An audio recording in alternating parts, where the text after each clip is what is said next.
देश जब आज़ाद की लड़ाई लड़ रहा था तो उस समय के या उत्तराखंड आंदोलन आप पढ़ते होंगे, ये बड़ा एक टाइम पीरियड होता है, एक लंबा टाइम पीरियड होता है जिसमें कि हम अपनी मांगों को लेकर लड़ते हैं और अंततः मतलब अगर हम ईमानदारी के साथ और बिना डरे बिना झिझके अगर हम उस चीज को आगे बढ़ाते हैं तो कम से कम उसका नतीजा हमें मिलता है और वो नतीजा हमें मिलेगा क्योंकि हम सच्चाई के साथ खड़े हैं, हम सच्चाई के साथ लड़ रहे हैं और हम ये भी जानते हैं कि हमारे अधिकारों के साथ जिस प्रकार से कुठाराघात हो रहा था, शायद कई लोगों को पता नहीं था इस बारे में कि हमारे साथ कितना बड़ा छलावा हो रहा है। कई लोग ये सोचते थे कि हम यहाँ से घर से सुबह नाश्ता करके सीधे कोचिंग जाएं, कोचिंगों में अच्छे से पढ़ें, अपने ईमानदारी के साथ पढ़ें, कोचिंग से वापस आके दिन में ऐसी धूप में घर में फिर पढ़े, शाम को रात को 2-2 बजे तक 4-4 बजे तक जाकर पढ़ते थे।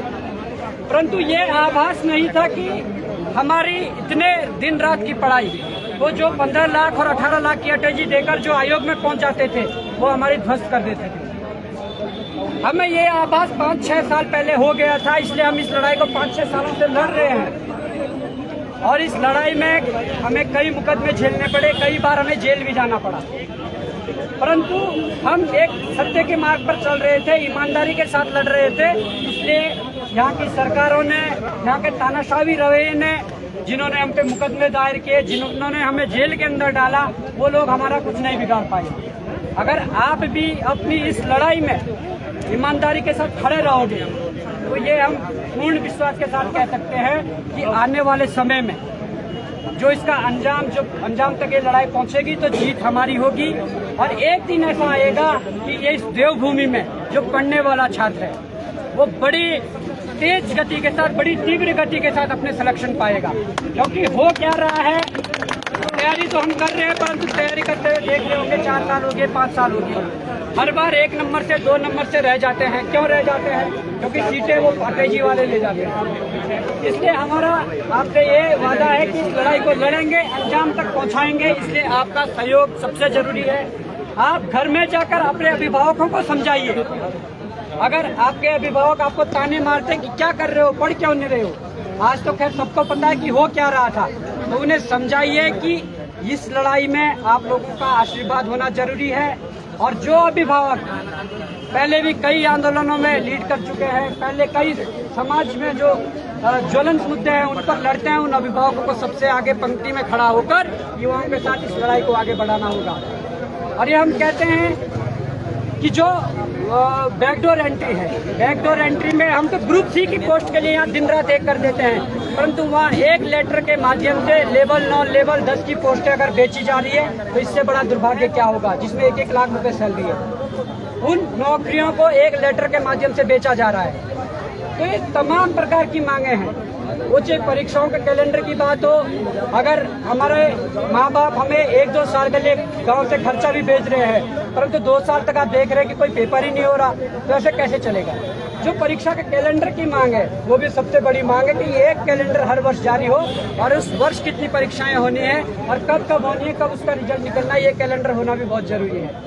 और उसमें जो नीतियाँ गलत तरीके से उत्तराखंड के युवाओं पर थोपी जा रही है, वो चाहे असिस्टेंट प्रोफेसर में API जैसा वो हो, या यूसेट 6 साल से नहीं करवाया है, या यहाँ पर महिलाओं के 30% आरक्षण की जो बात है, हमारी माताओं बहनों ने ये जो उत्तराखंड है, इस उत्तराखंड की लड़ाई को कितनी प्रताड़नाएं झेली, कितना संघर्ष किया, इसके लिए उन्हें 30% आरक्षण सरकारी नौकरियों में देने की बात हुई थी, परंतु हमारी सरकारों ने वो कानून इतना कच्चा बनाया था कि हरियाणा की एक लड़की ने उसे कोर्ट में चैलेंज करते ही वो ध्वस्त हो गया।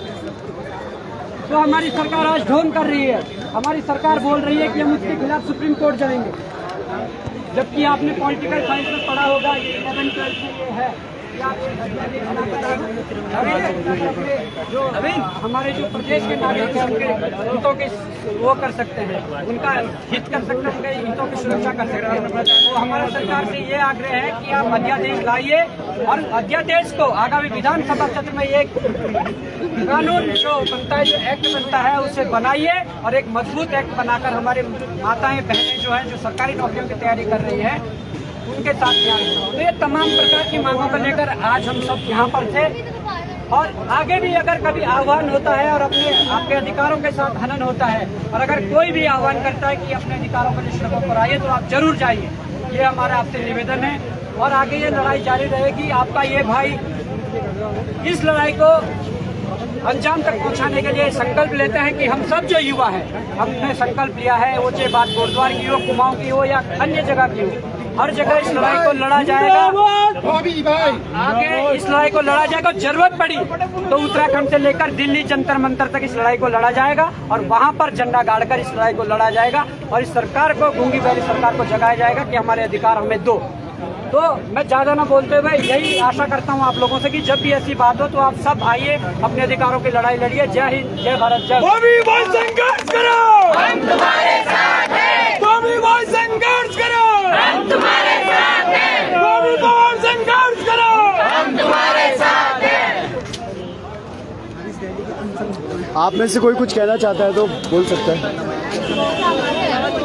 बोलो बोलो। बोल दिया आप।